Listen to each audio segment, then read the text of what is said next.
राज्यभरात पुन्हा एकदा राष्ट्रवादीच्या विलीनीकरणाच्या चर्चांना वेग आला। राष्ट्रवादी काँग्रेसचे आमदार सुनील शेळके यांनी एक मोठं वक्तव्य केलं। दोन्ही राष्ट्रवादी एकत्र येऊन पक्ष सुनेत्रा पवार यांच्या नेतृत्वाखाली मोठा होत असेल तर अजूनही वेळ गेलेली नाही असं सुनील शेळकेंनी म्हटलंय। तसंच ज्यांना पक्षाचं हित हवं आहे ते सुनेत्रा वहिनींचं नेतृत्व नक्कीच मान्य करतील, व्यक्तिगत स्वार्थ असलेले विरोध करतील असं शेळकेंनी म्हटलं। दादांच्या पश्चात राष्ट्रवादी काँग्रेस पक्षाचे राष्ट्रीय अध्यक्ष म्हणून उत्तराधिकारी म्हणून सुनेत्रा वहिनी झाल्या पाहिजे। राज्याचे उपमुख्यमंत्री आदरणीय अजितदादा होते, तर तीच जबाबदारी किंवा तो मान सुनेत्रा वहिनींनाच मिळावा ही आमची भूमिका स्पष्ट होती। आणि त्यामध्ये सुनेत्रा वहिनी आज पक्षाच्या राष्ट्रीय अध्यक्ष झाल्यात, राज्याचे उपमुख्यमंत्री देखील झालेले आहेत। आणि सुनेत्रा वहिनींच्या नेतृत्वात जर राष्ट्रवादी काँग्रेस पक्ष मोठा होत असेल, सुनेत्रा वहिनींचं नेतृत्व मान्य असेल, तर दोन्ही पक्ष विलीनीकरण करून एकत्रितपणाने पुढे जात असेल तर आम्हाला देखील त्याचा अभिमान असेल। सुनेत्रा पवार यांच्या नेतृत्वाखाली दोन्ही राष्ट्रवादी एकत्र झाल्यास सर्व नेते एकजुटीनं काम करतील। विधानसभेचे उपाध्यक्ष अण्णा बनसोडे यांनी राष्ट्रवादीच्या विलीनीकरणावर ही प्रतिक्रिया दिली। आज परिस्थिती जर बघितली तर दादांना जाऊन 2 महिने झालेले आहेत आणि वास्तविक बघितलं तर राष्ट्रवादी काँग्रेस पक्षाची सर्व जबाबदारी राष्ट्रीय अध्यक्ष म्हणून सुनेत्रा वहिनी यांच्यावर सोपवलेली आहे।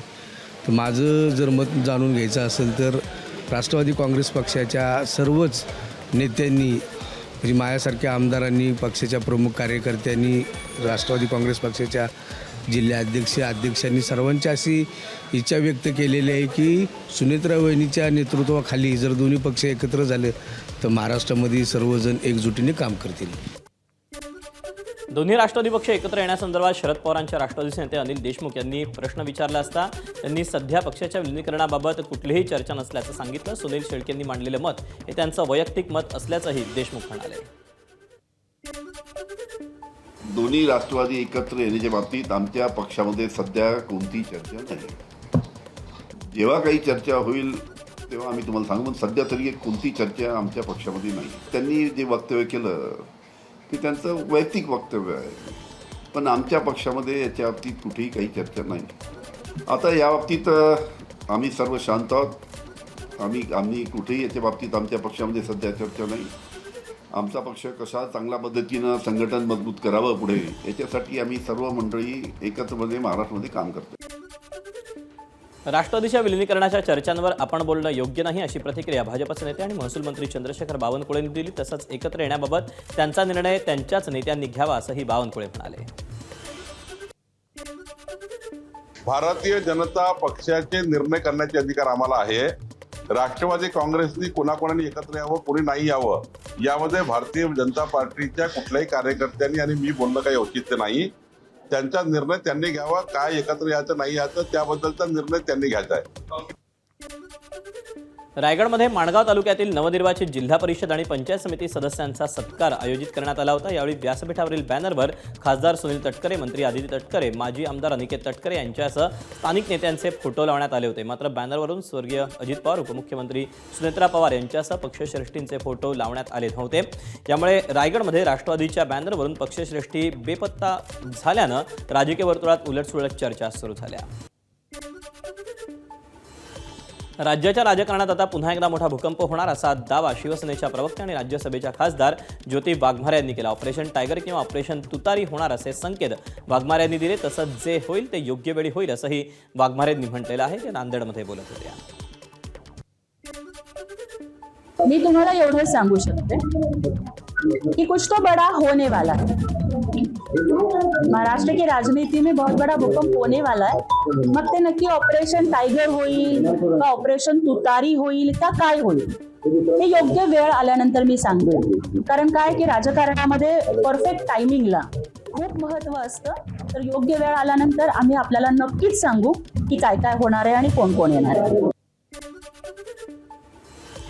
छत्रपती संभाजीनगरमध्ये सालारजंग जमीन प्रकरणामध्ये आता गुन्हा दाखल करण्यात आला आहे। शिंदे सेनेचे खासदार संदीपान भुमरे यांचे चालक जावेद रसूल शेख यांच्यावर आणि मीर मेहमूद अली खान यांच्या विरुद्ध छत्रपती संभाजीनगर येथील जवाहरनगर पोलीस ठाण्यात गुन्हा दाखल करण्यात आला। फसवणूक, धमकावणं आणि इतर कलमान्वये हा गुन्हा दाखल करण्यात आला। जोपर्यंत मला न्याय मिळत नाही तोपर्यंत मी लढत राहणार असल्याचं या प्रकरणामधील तक्रारदार मुजाहिद खान यांनी म्हटलं आहे।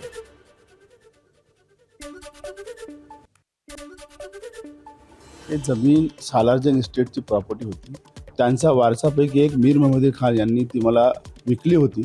त्याचे सर्व प्रकारचे ॲग्रीमेंट केले होते आणि ज्यांच्या नावावर जसं ती झाली त्यांनी मला डावलून आणि काही लोकांच्या प्रेशरमध्ये येऊन ती जागा एका ड्रायव्हरला दिली असं मला कळालं.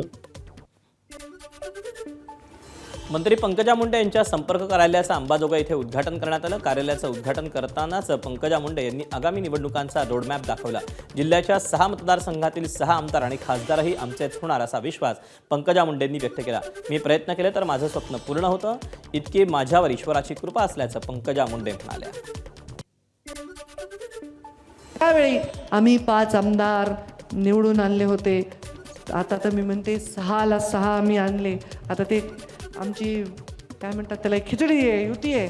पण भविष्यात जे होईल त्याप्रमाणे 5ही आमदार त्या भविष्याच्या योजनेप्रमाणे 6ही आमदार आपले असावे आणि खासदारही आपला असावा ह्याची रणनीतीची सुरुवात मला वाटतं योगेश्वरीच्या साक्षीने आज आम्ही सुरू करत आहोत. यश येईल अपयश येईल हे तुमच्यावर अवलंबून आहे, ईश्वरावर अवलंबून आहे.